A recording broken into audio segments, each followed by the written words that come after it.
coming home to your story and owning your story, warts and all, and no longer being afraid of what people think brings the ultimate freedom that I think we all crave for, which is acceptance.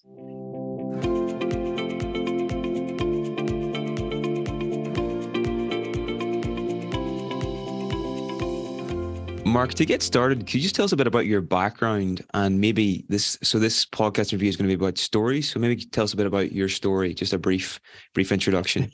How many hours have you got? I guess the short version is that I was born and raised in France in a dual heritage background. So my mum's British, my dad's French. So we spoke a different language at home that we did most of the time in the outside world, which gave me an interesting kind of experience in juggling those two cultures. And I was born and raised in France in the 80s and 90s, which still probably up to this day, up to a certain point, still the same, but back then was very much an archaic educational system. So I wasn't formally diagnosed as dyslexic back then, but so I'm a proud dyslexic thinker.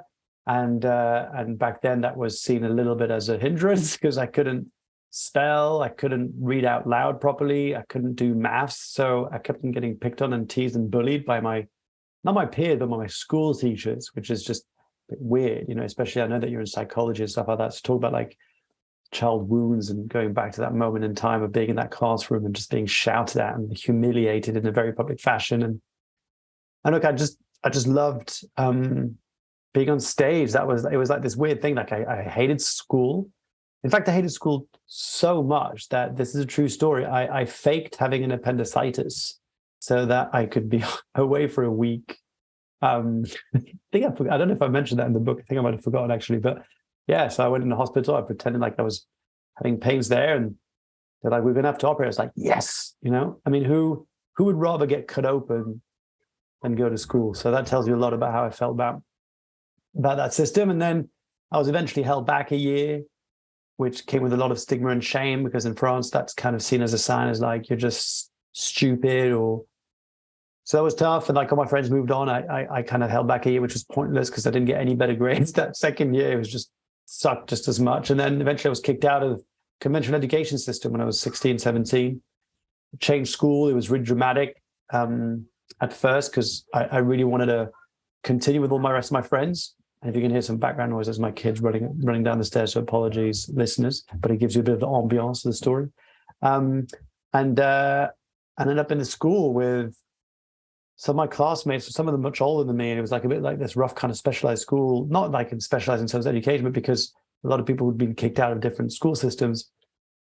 And friends of mine were like drug dealers or used to like rob houses and kind of all sorts of stuff. And I actually learned there and then that when I took the time to hear their stories and ask them about like why were they doing what they're doing, there was actually often a reason that shaped their behavior, whether that's, they'd been neglected as youth, or, their dads had kind of disappeared, or their mums were going through mental health crisis that they couldn't let the social services know, otherwise they'd be taken away. So they had to kind of get money to be able to support the family. Like it was just really interesting for me to kind of go, oh, there's actually another side to the story that we see, or that we tell ourselves. So that was like the background environment. I ended up going to university and doing business, and all the rest is kind of history. But one element that I think, especially that we're going to be talking about stories today, is that I think might matter is because I was born up in this dual heritage, I'd spend most of my holidays either in England or in France in the south to go and visit my grandparents. And my French grandparents in particular were both involved in the Second World War. My grandfather was captured at Dunkirk. My grandmother, who was, I think, 13 or 14 at the time, used to pass on messages to the resistance. And my great-grandfather, Pierre La Renaudie, was like a war hero. He was kind of like one of the leaders of the resistance, and he got captured, went to Germany, a bunch of camps, eventually got like the highest recognition of a civilian from the President Charles de Gaulle at the time, called la Légion d'honneur. But they used to tell us these incredible stories, right? Of like war stories. I used to sit around the table as a kid, just listening to them, being fascinating to hear about what they did. And that's been like, I think, an ongoing trait that I've always really enjoyed, just getting curious. Because I think when you're a dyslexic thinker, you have to approach things differently. And I didn't really necessarily remember facts and stats and all this kind of boring stuff. But if you told me a story, like in history, like I could still remember them today, right? Like I just learned that way. So I used to have to wrap up things I needed to learn through stories. That really helped me to understand things. And then I did the typical thing. I graduated. I thought I got my dream job. I went to work for a corporate media company, sales company, and traveled around the world. And it wasn't really aligning with my values. That was my first book I wrote, called It's Not You, It's Me, which was a book about how I ended up realizing that I was in the wrong job and having to reset and hit the reset button and go back to scratch, which was really difficult. Ended up working at the Movember Foundation, where I raised 2.8 million euros for men's health, my team and I, and won a bunch of awards, and that was really cool. And then I had the stupid idea of starting my own business, thinking that it would be, the best thing since sliced bread and easy peasy lemon squeezy. And it was really tough. It was really hard. And I think that experience led me to give my TEDx talk, what most people, what they don't tell you about entrepreneurship. I think that's what the title is, which is I wanted to paint a different story of another reality of starting a business that you might relate to or related to at some point in your journey, which is it's not all easy. It's hard. It's tough. It's lonely. It's isolating. It's frustrating. It's scary. And all these feelings that we somehow bottled up, and we only portray hey, this is amazing and it's great. Isn't it sexy to be an entrepreneur and all this kind of stuff? So I wanted to rebalance that conversation, but I also wanted to talk about why I think most of us want to start a business, which is actually we're looking for a sense of meaning and purpose, and we want to have something that drives us beyond ourselves. And yeah, starting a business is one way of expressing that, but it's not the only way. You can absolutely do that working in academia or working in a company or what have you. It's just finding that thing that gives you a sense of meaning and purpose. So, and today it's really weird, man. I'm going on here, so please stop me by all means. But it's just, what's strange is that when I was a kid and I was bullied by my school teachers and I struggled to read the books, these books were published by Hachette, which is like one of the world's biggest publishers, but in France it's the biggest publisher. And I signed a book deal with Hachette in 2021 to publish my first real published book. So it's like full circle. It is, there's a video I can share it with you. I don't know if you do show notes, but I'll share it with you so you can put it in the show notes. But I recorded me discovering my book for the first time and I had this huge emotional reaction, just like really took me by surprise and came out of nowhere. Just remembered being a kid reading these books. And now my book that I think is both practical but healing.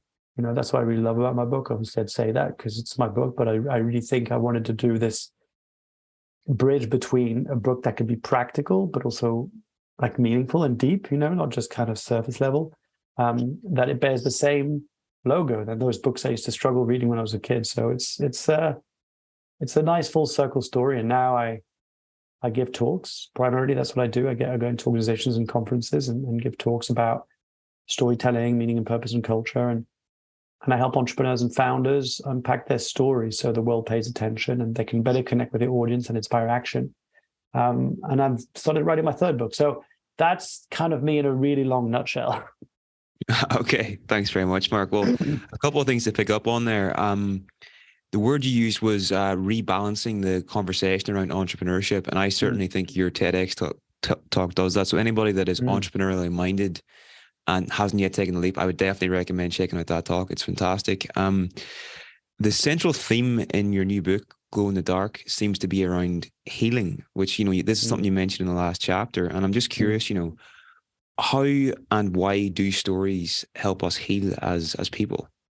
Yeah, and I want to acknowledge you for actually having read the book. I've been doing a lot of podcast interviews, and you can tell the difference between someone who's read the book and someone who hasn't in that way. And I think you picked it up really nicely. That the Trojan horse on my book was healing. And actually, one of my friends, Emily Gindelsberger, the author of Please Help Me, Love Me, she's the one who said, stop making that your Trojan horse and make that your central promise of the book. Just go all in because it's needed. I think for me, like coming home to your story and owning your story, warts and all, and no longer being afraid of what people think, brings the ultimate freedom that I think we all crave for, which is acceptance. So what I've come to learn through my own journey, through the hundreds of guests I've interviewed on my podcast, The Unconventionalists, or through the research I've done for this book, is that there's a way that people who own their stories show up differently in the world. There's something about the energy, the kind of the groundedness, the presence, the holding the space of it's different. It's weird to explain than when we're playing defense and when we're hiding behind a mask and we're afraid of revealing parts of ourselves because ultimately we're afraid that we won't be accepted, loved, or celebrated, right? And what I've come to find is that the more you take the time to own your story, to unpack it, to face it, and to distill the gifts and lessons, no matter how traumatizing and difficult that may sound right now, there's a real healing element to it. Like I've just seen it over and over and over again with CEOs and founders I've worked with who came to me because they knew they wanted to put themselves out there. They hated the idea of doing that. They felt inauthentic. They didn't want to be inauthentic. They were tired of being two people, the one person at home and the one person at work. And in a weird way, they kept on saying, like, I want what you've got, which what they're really saying is, I just want to be more comfortable being myself in public. And I truly believe that being yourself is good for business. And it just so happens that sharing your story has like 3 benefits. It can benefit the person listening to it, who needs to hear it to not feel alone, who needs to hear it to feel connected to you and your mission and your message. It can benefit your business, or whatever you're up to in the world, your career, because it can enable people to better understand who you are, therefore want to do more work with you or help you on your path.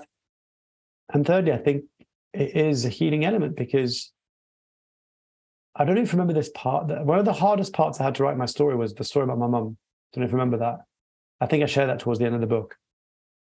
Like it's still an emotionally charged story for me to share because when she told me, and I asked her permission to include this in the story, right, in the book. But when she told me that story the first time, like, we were both in tears, because it was like, can you imagine living your whole life being told that the reason why everything is wrong is your fault? The reason why there's all this trauma is because of you, like being made to believe that she should be the bearer of responsibility. It wasn't her fault. She was just a child, right? She didn't decide or choose anything. And so to have my dad in the 20s when she had never told anybody about her story and her background story, and she finally told my dad because she's like, I'm going to live with this guy. I'm going to get married to this guy. I have to tell him because it's part of, right? And when he told her, like, it's so wrong that you were told this. It is not your fault. It was like liberating for my mum, but she'd held on to this for 20 years. So how many of us walk around holding on with everything we have, with the false presumption that we can control everything and we can go to our grave, safe? But I actually think that one of the saddest things is that so many of us go to our grave with our song unsung or our story untold. And I'm trying to change that. And I'm hoping that the book is on a mission to change that, right? To try and unlock the power of everyone's stories. Yeah, it struck me as I listened to the book in audio, but it struck me as I was reading it, this is maybe the defining feature of being a human being is story. If you think about how much it shapes your own quality of life, but also society, like in the book Sapiens, he talks about money's a story, economies are a story, countries everything in life is a story, because the stories we tell ourselves, the story we tell about the world, it's you can't get by without stuff like the way you dress, the way you talk, the way you vote, the way you buy, the way you eat. Everything is it's communication, it's life, and I hope you picked this in the book. I think if healing was the underlining message, I'd say its cousin or its sister would be that we all go through this. Like everyone goes through this kind of experience, right? Like it's to try, because my purpose is to normalize the human condition. That's kind of like one of the things that drives me into the work that I do. So I really wanted to write a book so that people could pick it up and go, I'm not alone on this struggle to kind of reconcile the parts of me that make me who I am, or how do I bring my personal self into the professional context? How do I make sure like all these, do you remember the 10 story blockers kind of chapter that was built over years of kind of hearing people, audiences, clients kind of telling me like why they wouldn't be sharing their story or what's been getting in their way. And really, apart from if you're a hyper-confident, slightly narcissistic individual who's like got no problem being yourself constantly since you were born, most of us grapple with stuff. Most of us have things we're ashamed of. Most of us have things that we're afraid the world to find out about us. But over and over again, what I've come to realize is that people who find a way to own those parts of themselves, who've learned a lesson from it, who aren't necessarily using it as a way to gain attention, but more importantly, to spread a message that matters, there's a real healing element that happens again. So yeah, that was at least, that's the original intention. Time will tell if it actually resulted in that. 100%. And I think, there's a distinction to make here, because a lot of people in life will go through their whole lives and they will have inherited a story or a narrative from their culture, from their family or whatever about who they are. And then that just runs like an automatic script in the background, and that dictates so much of their behavior. But what your book is attempting to do is helping the people to take conscious control of their story, to own it, and not be driven by it, but be the conscious creator of their life, which I think is such an important thing to do. And I've heard, I don't know the depths of it, but there's a lot of research into like this is one of the most important elements in psychological health, is having a coherent narrative for your life and making sense of your life's experiences, through stories. So important. That. Yeah, 100%. I think it's, again, the story we tell ourselves shapes the way we act and the way that we see ourselves. And I was raised as a Christian Anglican, and so I have this notion as a child of good and evil, of heaven and hell, of this idea of what is good and what is bad. And, I haven't been back to a church since I was a kid and all this stuff, but that stays with you, this idea of the good boy complex, right? Like if I have thoughts that are not aligned with scriptures, then that means there's something wrong with me. And so think about that for a second, but you take that on a macro level: religion, culture, societal beliefs, family traditions, all these things that we can take on unconsciously that drive us. And so we may have a label that we think, oh, there's something wrong with us, broken, whatever it is, when really, I think it's what defines us as being humans, that we're all flawed. And we're all darkness and light, on both are needed. But how do we normalize that conversation? And I think it's a little bit exactly what you said, kind of taking ownership. That's why, my online coaching program for founders and CEOs is called Own Your Story, because it's kind of like it's time for you to reclaim your story and get back in the driver's seat so you can fulfill your potential ultimately. 100%. Now, something that you mentioned in the book, which I thought was kind of interesting and maybe it was very vulnerable for you to share it, but was whenever I think you had just come back from Australia and you'd moved back home and you were going through a really dark period in your life, and you were having a conversation with your mum, and she basically said, Mark, don't. Oh, yeah. Yeah. Okay. Yeah. No, so I came back from Peru. At the time I was living in Peru with my girlfriend. We had a really bad, ugly breakup.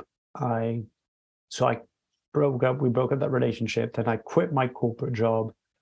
I came back. My grandfather was diagnosed with terminal cancer, shortly died after. And it was just like a really tough time. And I'd been on this kind of path, right? On the outside, everything looked like it was glorious. I had this really sexy job 3 days after I graduated, where I was living and working around the world and hanging out with government officials and ministers and CEOs and all this kind of stuff. And people didn't believe it, because my holiday was coming back home to my parents. That was my holiday, because we used to live in, South Africa, Bahrain, Kazakhstan, Peru, Cyprus, you name it. So we used to travel to a bunch of countries around over the weekend. So holiday for us was going back home. And when I tell people, I was 23 at the time, 24, I was, people didn't believe me. They're like, what do you mean you live And so I came crashing down from all that experience. And I talk about that in my first book. That's very much the journey of my first book.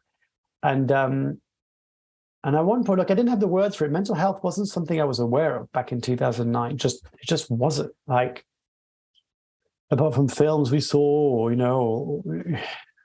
people related to drugs would go off the roof, but there wasn't really this concept we have today of mental health. And well, at least not, I wasn't aware of it. Let me put it that way. And I remember I'm sitting in the room, the same room that I grew up in as a kid, and I'm sitting there as like a young adult, and I'm like, what am I doing in my life? And I couldn't get out of bed. I was, smoking weed again. I was just kind of going back to being a bit of an adolescent. And eventually, I think my dad was kind of like, look, you're gonna have to start getting to bed earlier and getting to bed, getting up earlier and start getting for a job, and but just because it doesn't look healthy. And I think I said to my mum, I was in the bedroom and I said, look, I'm not sure, but I think I'm depressed. I think I'm going through some form of breakdown and depression. And she looked at me and she, without even skipping a beat, just went, don't tell anybody, not even Dennis. Dennis is like my best mate, right? And I was like, what do you mean? She's like, because if you say that, no one's going to want to employ you. No one will hire you. And she's read my book. So she's read that story since we've spoken about it. And she said she was sorry. And I told her, I said, I totally get why you said it, because you were scared. And so you reacted from a place of fear, not from a place of understanding the impact of your words. And so when she said that, I clammed up. I was like, oh my God, I can't tell anybody.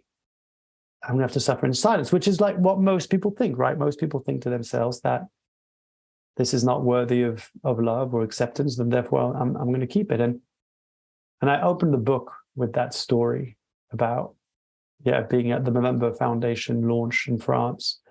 And I'm standing in front of a room of strangers. There's a few partners, a few media and press, and a couple of potential Mo bros and Mo sisters, and some random dudes who walked into the bar, and I was there just chatting away. And the journalist asked me during the Q&A, like, all this is great, but why? Why did you join a charity? Why did you want to launch in France? And I just remember going, I've got a choice to make here. I could either say the kind of veneer, typical answer of, it's a good foundation, they've got a good cause, and I think it's an important issue. Or I could talk about the truth. And I remember that moment, I just like, screw it. And I just said, look, I went through a really tough time, and I talked about that experience. And I said, I came across Movember, and it gave me a breath of fresh air, and it gave me a sense of meaning and purpose, because I was doing something worthy, and I was part of a community, and we had language and messages that really resonated with me, and images, and I wanted to do that. I wanted to talk about this because when I heard them talking about the importance of men's health, I thought, this means something to me. And she scribbled away on a notepad, and I probably had a bit of vulnerability hangover in that instant, going like, oh my God, what the hell did I just say that? No one's going to want to fundraise now. Everyone's going to run away. But this guy called Matt came up to me at the end, and he said, I came here to find out a bit more information about Movember if I wanted to take part, but I walk away with so much more. I walk away knowing that I'm not alone. Basically, that, your story reflects a lot of what I went through, and I haven't really heard a man talk about that publicly. So thank you. And I'll take part, and I'll get my mates to take part. And I just thought, it was like contrary to my wiring. It just going against, it didn't make sense. It didn't make sense that opening up would actually create more connection. And look, it's context specific, right? I'm not saying that everybody should just go on and talk about your trauma left, right, and center. If that's your thing, great. But I think there's also context in which you should share with parameters and boundaries and all this kind of stuff. But without a shadow of a doubt, I think the moment I started opening up about the things I was most ashamed of, which is something I learned from stand-up comedians when I used to hang around with stand-up comedians in South Africa, and was lucky enough to hang out back there with Trevor Noah and all those kind of great South African comedians. I learned that what made them so good was that they would talk about some of their most insecure and shameful thoughts and just put it on the spotlight, and everybody would laugh because we could recognize ourselves in those thoughts. We've all thought those things. We all, but we don't give ourselves permission to say out loud. So having a mirror back at you, whether it's on the form of a stand-up comedian or actually me on a stage in a corporate world or in a company at a conference, just gave permission. And I'll shut up on this one story. And this is like I think I talked about this in the book, but this is like a really weird moment where very early on of my speaking career, when I think it was like one of the first talks I ever got paid to speak at. No, maybe second. Anyway, but one of the first. And they brought me in to talk about my first book, which is all about like how to quit your job and find work that's meaningful and all this kind of stuff, right? And I said to them, I said, I wrote a book about like how to basically screw your job and go and find work that you find meaningful and purposeful and this stuff. Like, yeah, but we think you'd resonate with with our people. So I give this talk, like the 9 steps to finding meaning and purpose at work. Some bollocks like that. I forgot what it was, right? Like it was just like this kind of like 9 steps too. And I get to the presentation, it's going okay, you know, nothing spectacular. And we get to the Q&A, and then they start asking questions about my story. And I start opening up, and people pop, it's like popcorn. People start popping up about like their struggles, their challenges. I'm like, oh my God, like we're all going through this just in silence, you know? And Brené Brown said it best, you know, shame can't survive being spoken to. So yeah, I just think that we can do best with opening up a bit about ourselves a bit more. 100%. Couple of things. So there's a quote from Carl Jung that sort of really resonates with what you've said there. It's what's most personal is most universal. So the things we're most ashamed about ourselves are the things that other people have that same internal thing. So if we can be open about it, people are drawn to it, you know? You have to remind me that. I love that. And then the other thing is, whenever you're telling stories now, I'm conscious of the framework that you share in the book. Now, I've always found storytelling very difficult, but whenever I heard this framework from you, this 3 C's framework, I thought, that is so simple and so brilliant, you know? So I think that's one of the most valuable insights in the book. So could you maybe take us through the 3 C's? Yeah. So, you know, I love storytelling. I've loved storytelling my entire life, you know, and I've geeked out a little bit on storytelling. I've kind of, you know, the classics, the Joseph Campbells, you know, and I think there's a lot of greatness in all those kind of tools and resources in the Story Brand by Donald Miller. It's a great tool. But a lot of them had like 12, 7, 9, you know, steps or frameworks and stuff. And I just thought, for busy entrepreneurs and founders and leaders, sometimes you're on the fly and you've got to take a story and you've got to put it through a filter and you've got to, on the spot, make it valuable and meaningful, which what I call an impact-driven story, right? And so I just needed something really simple.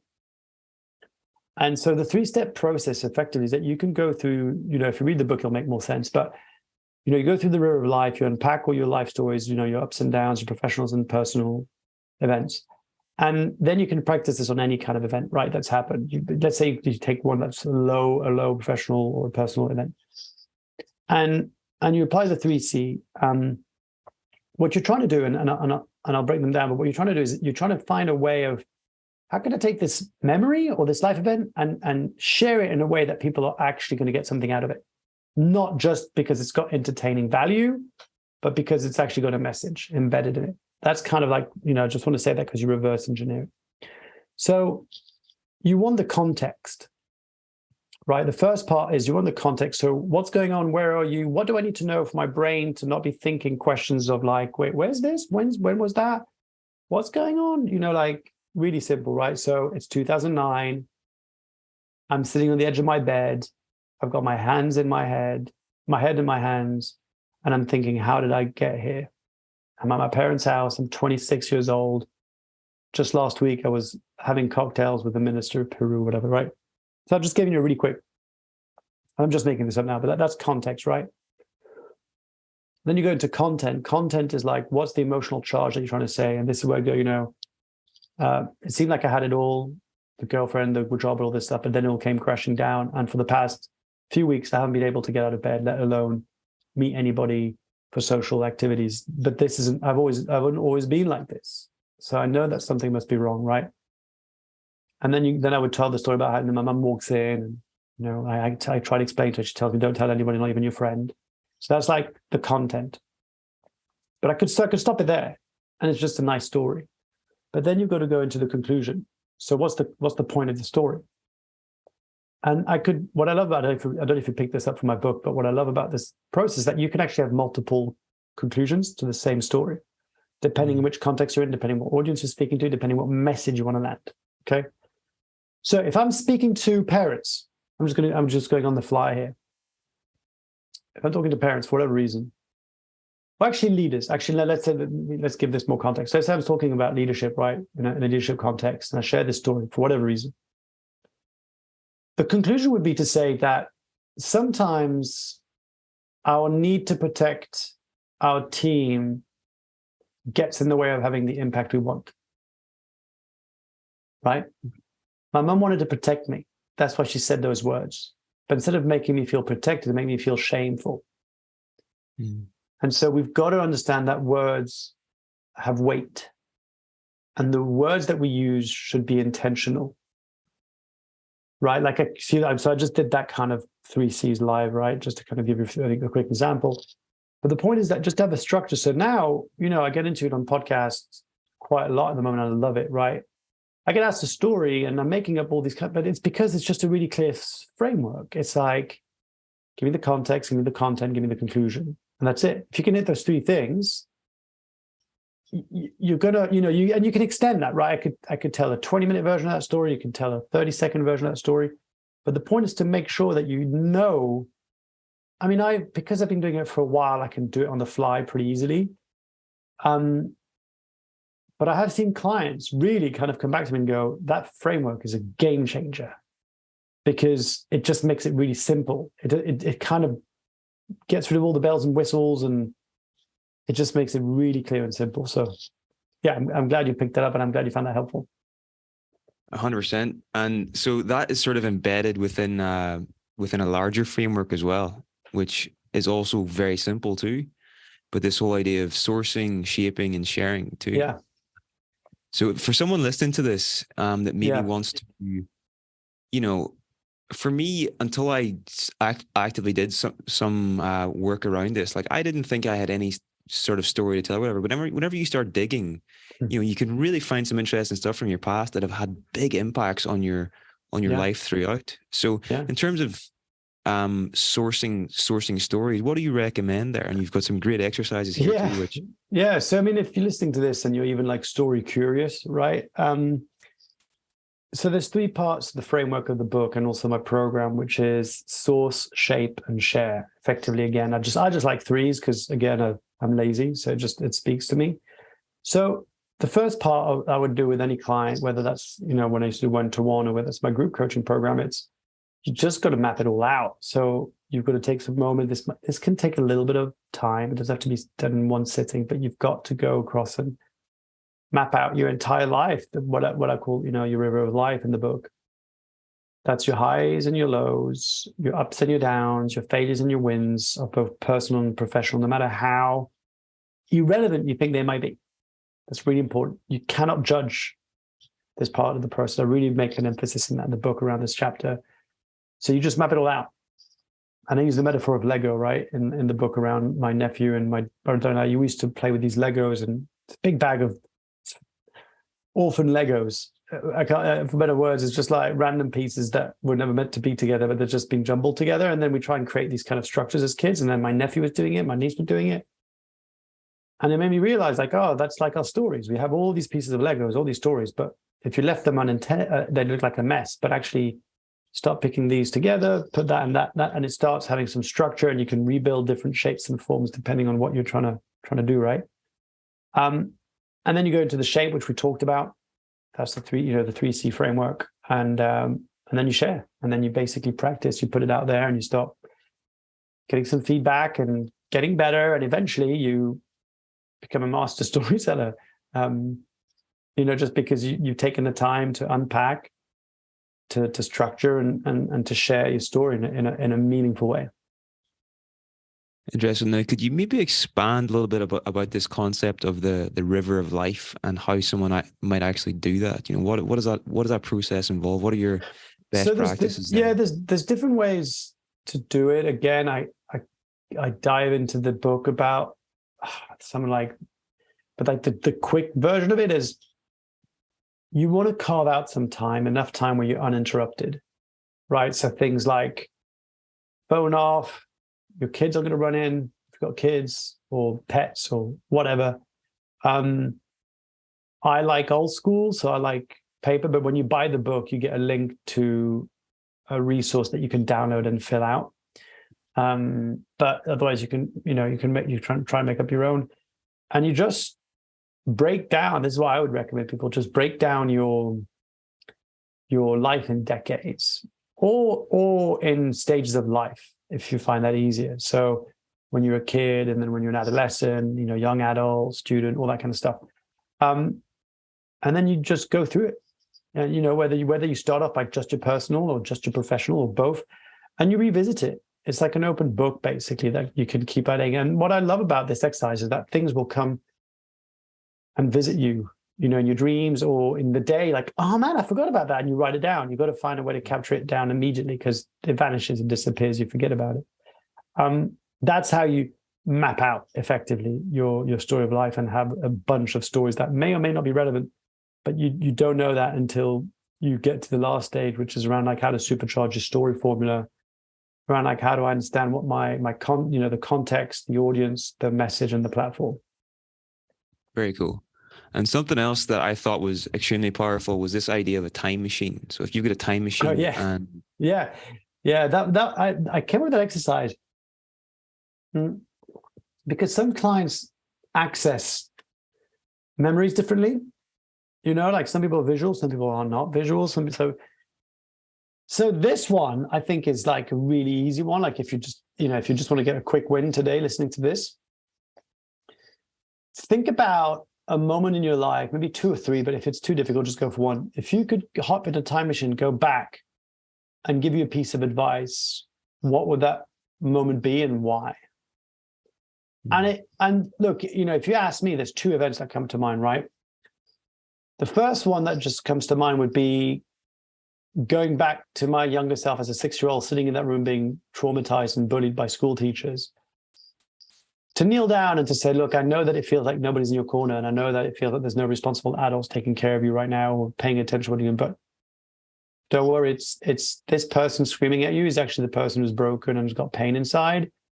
You're going to do great. Like, you're going to go off and do these amazing things. You're going to meet, the love of your life. You're going to have kids and you're going to go for ups and downs. But this is not your end and be all. Like, you will use all of this as fuel to go and hopefully inspire millions of others and all this stuff. And one day you'll look back with gratitude at this moment, and you will have compassion for the adult who was shouting at you because they were just a wounded child walking around in the uniform and the fancy dress as of a teacher. That'd be like one, like a hug basically, but also like reassurance. And number 2 would be November 2011, 27th of November 2011. I would go back to the French MMA amateur Bugay tournament, which I entered with 2 weeks training of fighting, no previous fighting experience whatsoever, for charity for November, because I thought it'd be really funny to go in there with a mustache and try and do these tournament fights. And I would 100% tell myself after my first fight, which I lost by points, which I was very proud of, you're done. You're done. They're going to call your name and you're going to go up to them and say, I'm out. Sorry, white flag, I'm forfeiting. And you're going to walk away from that. Instead of letting my ego get in the way, and then I busted my right knee in a leg lock that got completely screwed, and I still have issues to this day, right? 2023. So those would probably be, the two moments I could go back. But again, that's just an example, right? Like you've got to ask yourself, what would be those moments? It doesn't have to be moments like that, but you'll find them yourself if you think about it, for sure. 100%. So I don't know if you're aware of this or not, but there's a very sort of there's a therapy that's sort of growing worldwide now called internal family systems therapy. Is that constellation work? No, I think it's a different. I don't know what constellation work is, but this thing, it's shortened to IFS. Okay. But one of the kind of key concepts is that whenever you're a kid, you take on, like, things can happen that really wound you as a child, and then we lock these parts of ourselves away. We just sort of like if you were, I don't know, let's say that you were really expressive as a kid, like you were really, artistic or whatever, and then you came home and showed your parents something, and then your parents were like, that's terrible or whatever, then you would lock that part, you'd hide that part of yourself away.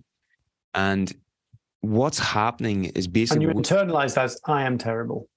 Exactly. So you're carrying that for most of your adult life. And in the therapy, these are called exiles. So your exercise here as a time machine is essentially a way to sort of talk directly to those exiles and help them be seen and be heard and it's the first step, I think, towards actually healing. So I just think that it was such a good example of that in your book. You know, I'm explaining it really badly, but that was the sort I of love it. Yeah, I didn't even know there was like a whole psychology behind it. I just thought it was like an easy access point for people to go, oh yeah, I can remember that point. I can't think of like 200 different life events, but I can remember 2 or 3 things in my life that I would definitely go and tell me a message like, don't be so hard on yourself. You know, like all those kind of messages, which I think can be quite helpful. Now, curious here, maybe something comes to mind here or not, I don't know, but can you think of the moment in your life when you took agency over your own story, or a time in your life whenever that started happening for you, you started thought, you know, I'm actually creating this. I am the narrator here. I'm the author of this, and I can actually take conscious control. Because whenever we met in person, that's something I kind of got that energy from you. You were very self-led, like you were very conscious. You were very, you had a very real energy about you. And I'm just curious, you know, where does that come from?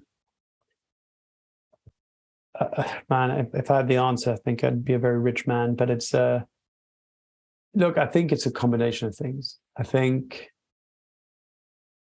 I really am grateful for, in a way, for my trauma as a child. And even though it's been really difficult to unpack that, you know, I went through therapy for a bunch of years. When I knew I was becoming a dad, I decided to go to therapy to try and unload a bunch of my baggage that I inherited from my parents and my stuff. So I did pass on to my kids as much as I could. And that journey really helped me understand a bit better my trauma, you know, little T and all that kind of stuff. So I think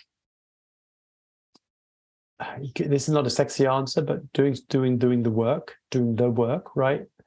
Which is when it comes down to kind of shining a light on my blind spots and understanding, like I've got a lot of work that I'm still trying to get better, you know, at. But I would say having a commitment to do the work, and there's a bunch of programs I did and coaching and all this kind of stuff, books I've read, talks I've blah, blah, blah, all this stuff. But I think it's a combination of, I think when you go through some sort of stuff, no matter how small or big it is, I think you have an ability to connect with people with a bit more empathy at times, right? Because you understand that we're all walking with wounds and trauma and all this kind of stuff. So I became a little bit less judgmental. The other thing is, I remember, and I don't know when this started.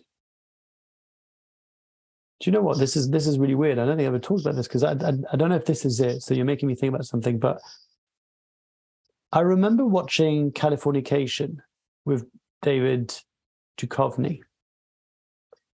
And if you've seen that series, it's like he's a bit like a playboy kind of author, and he's got like a Porsche, and he has sex with all these women and all this stuff. And I remember in the series, I've never actually thought about this. I'm just unpacking this right now. But I remember in the series, he's like kind of like this, you know, he's kind of like a bit of a fun character. He's like a bit of a useless dad, but he gets a lot of girls. He's kind of creative. He's got an agent. So he's a bit of a mess. But he's really honest. He's really honest in the series of like the girls that he's with. Like he'll tell them, you know, that he's not interested in anything more than just a casual relation. Like he's very straightforward. And I remember going, oh, he's being honest, and there's no backfire. And I remember at the time, I think I was dating a girl, maybe I was even dating a couple of girls, and I just told him, I was like, just so you know, I'm not interested in anything more than just casual relationship. I'm not in the right place right now. If that's not okay with you, then totally get in, let's walk away. And to my biggest surprise, they weren't repelled by it. They might have been annoyed by it, but they respected my honesty. And I think that's when I kind of realized, like, oh, this is weird. Like when you're honest, there's actually a level of connection and truth that comes. It's I've never thought about it until now, but I think that's when it kind of started. And then, you know, I experienced I had a life coach, Roya Ferdos, who helped me for a few years. She was amazing. And she gave me a space for me to express my desires, my dreams, my fears, my deceptions in a way that was very non-judgmental. And so I realized that when you create a space for people not to be judged, really great things can happen. And that's when I wanted to become a life coach. So I trained with the Corrective Training Institute, which is the world's largest in-person training institute, which I think is one of the best. I trained with them. That was life-changing. It really, really was. It was kind of like, you just discover a bunch of your patterns, and that there's a different way of being. It's like the philosophy of coactivity. It's like the doing and the being. It sounds all wishy-washy now, but it really is this kind of idea of how do we get conscious about what drives us? How do we understand what our values are? How do we make sure we live more aligned with our word, with our values? And that becomes a kind of almost like a pursuit that you kind of go on this quest to try and become a bit more like, man, I've got loads of flaws and I've got loads of issues and I've got lots of things I'm battling with and wrestling with. But I would say one thing I'm really proud of and I celebrate is that, and hopefully maybe you can testify to this, but I'm the same person, whether you see me in person, you see me on stage, you see me on a podcast, you read my book. It's like this, I'm the same guy. I don't feel like there's a persona. Sure, like if I'm on stage, I'll be a bit more animated. If I'm like, doing a video like, hey guys, welcome, I might be a little bit more animated, but I'm still me. And I think in a weird way, I think that's what a lot of people crave. Not to be me, but to be themselves. Yeah.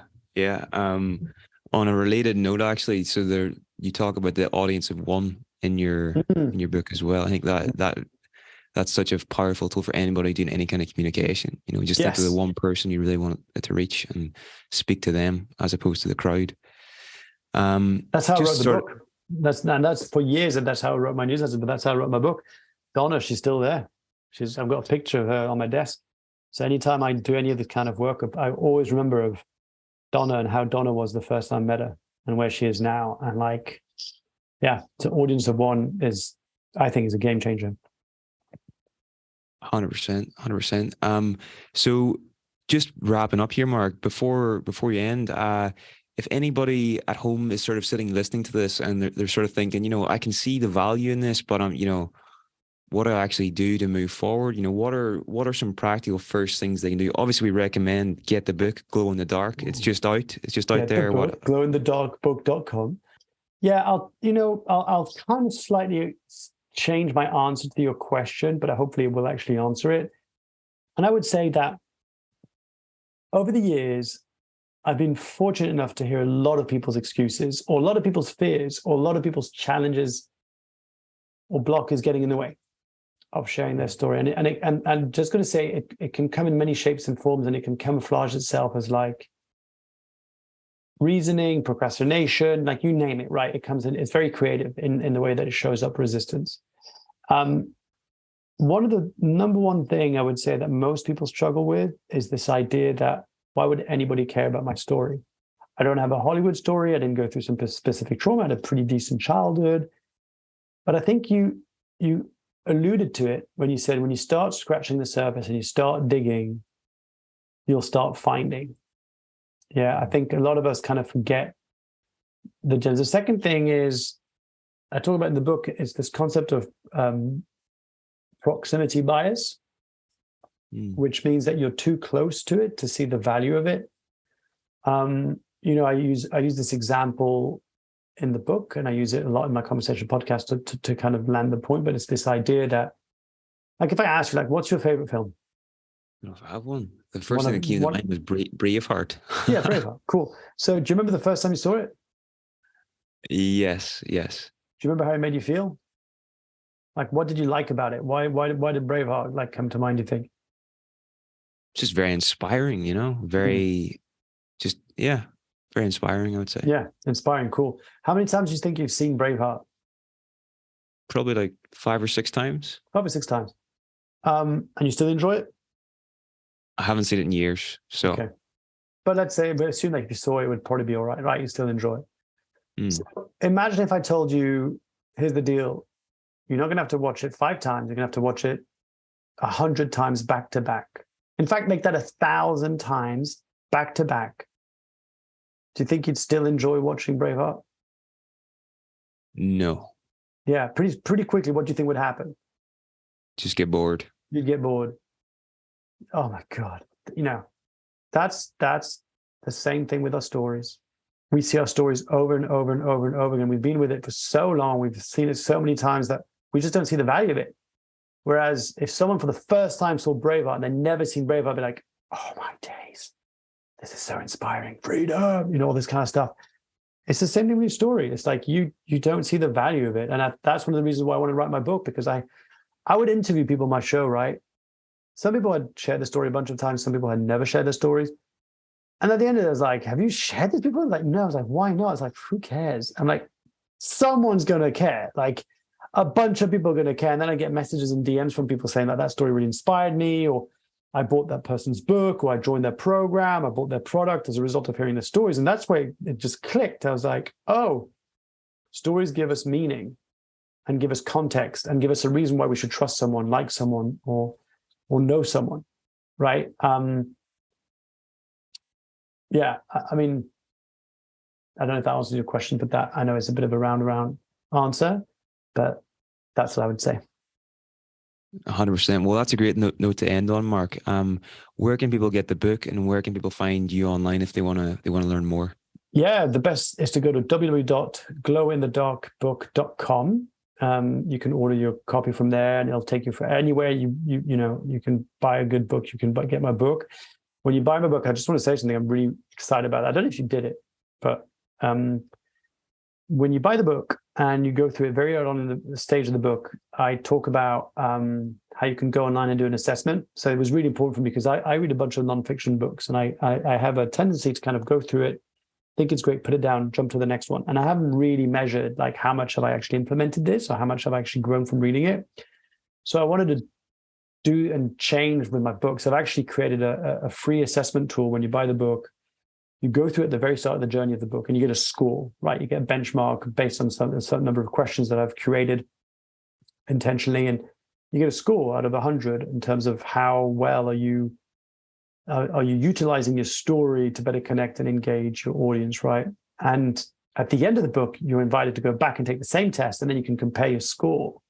So my hope is that between the beginning of the book and the end of the book, you feel much more confident, you've got much more clarity, you feel much more aligned with why your story matters. And so I would love for people to take that test so they can then see their score and results at the end of it. So just they can get a little win, right? They don't just finish a great book, they also get a great score. So everybody feels like they're happy. So yeah, glowinthedarkbook.com. And you can find me on LinkedIn is where I hang out the most, but also Instagram occasionally at Mark Leruste. That's MarkLeruste.